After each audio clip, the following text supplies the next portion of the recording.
다음 날 저는 낮 1시쯤에 신설동에서 이수 형님을 만났습니다. 맛집에서 갈비탕을 한 그릇 먹고 봉천동으로 갔는데 막상 이 무속인 분이 전화를 받지 않는 겁니다. 10번의 통화 시도 끝에 어렵사리 전화 연결이 되었습니다.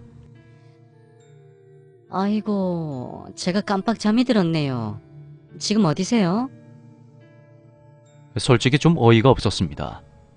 용하다는 분이 맞나 싶더군요. 전 형님과 함께 보살님의 집으로 갔습니다.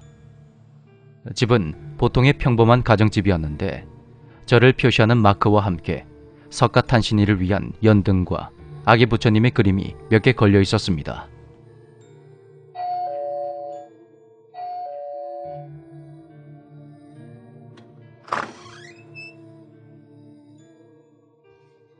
안으로 들어가 보니 안방에서 누가 봐도 낮잠을 너무 심하게 주무신 듯한 여성분이 나오시는 겁니다.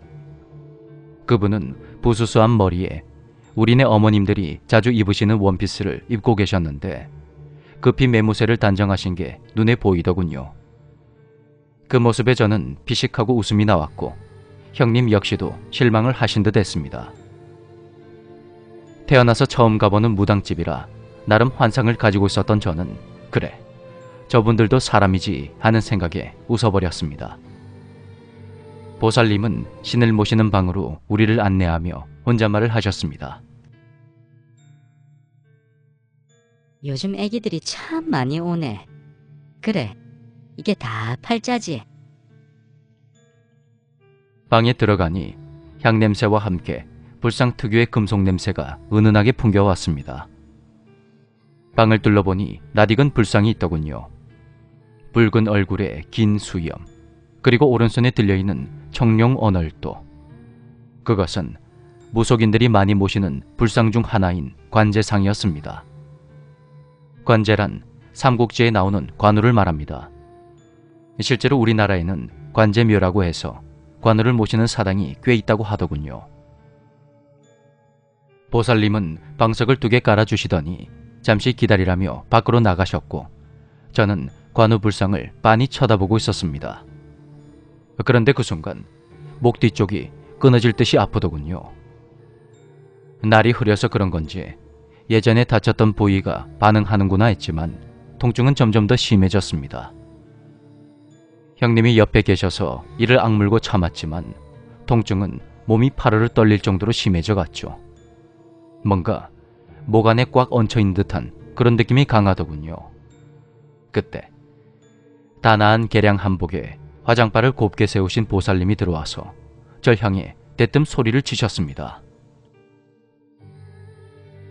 너, 내가 누군지 빤히 알면서 이러냐? 이 지독한 것아. 그런 보살님의 목소리엔 옆에 계신 형님도 놀라서 뒤로 넘어가실 정도로 알 수 없는 포스가 느껴졌죠. 생명이 중한 것은 지나가는 개도 알아. 그걸 알면서도 뭉개버리는 게 사람의 마음이지. 걱정하지 마. 요즘 너랑 비슷한 것들이 자주 와서 이젠 딱 알아보겠으니까. 이 육실을 것들. 그렇게 보살님은 흥분을 하며 이야기를 늘어놓으셨습니다.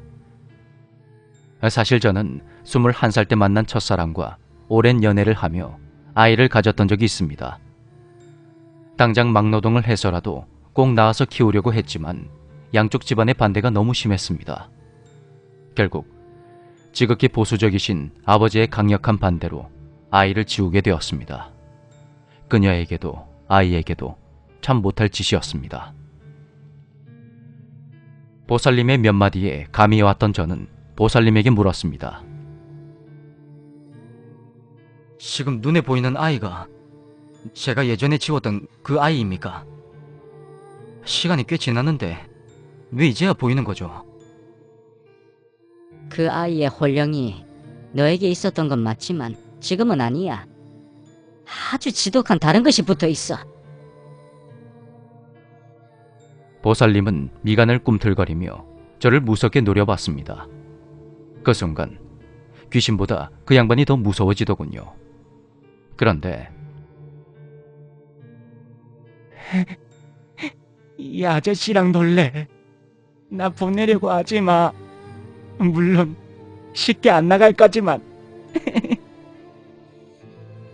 옆에서 조용히 이야기를 듣고 계시던 형님이 천진난만한 표정으로 얼굴을 싹 바꾸며 아이의 목소리를 내는 겁니다.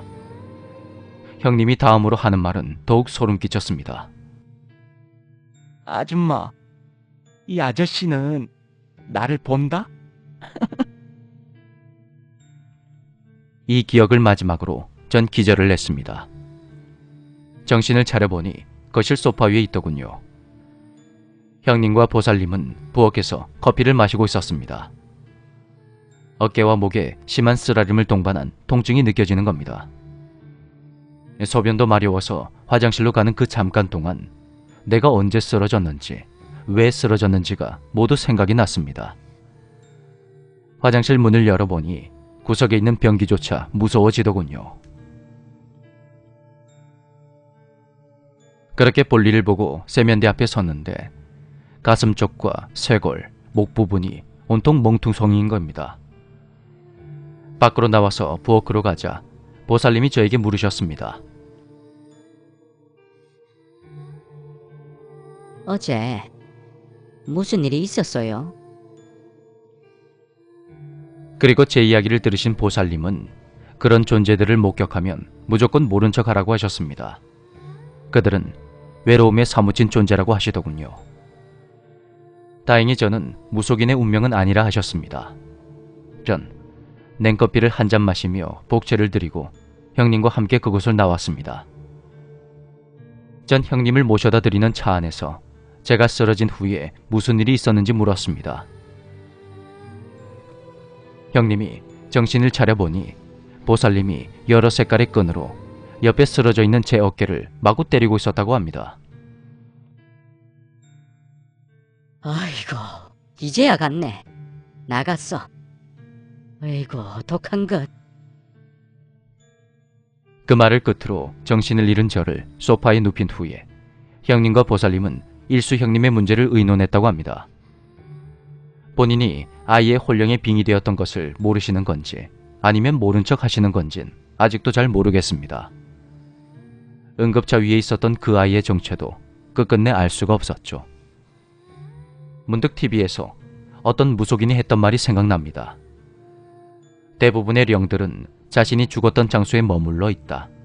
그리고 갓난 아이보다 5살에서 8살 사이의 아이령이 더욱더 지독하다.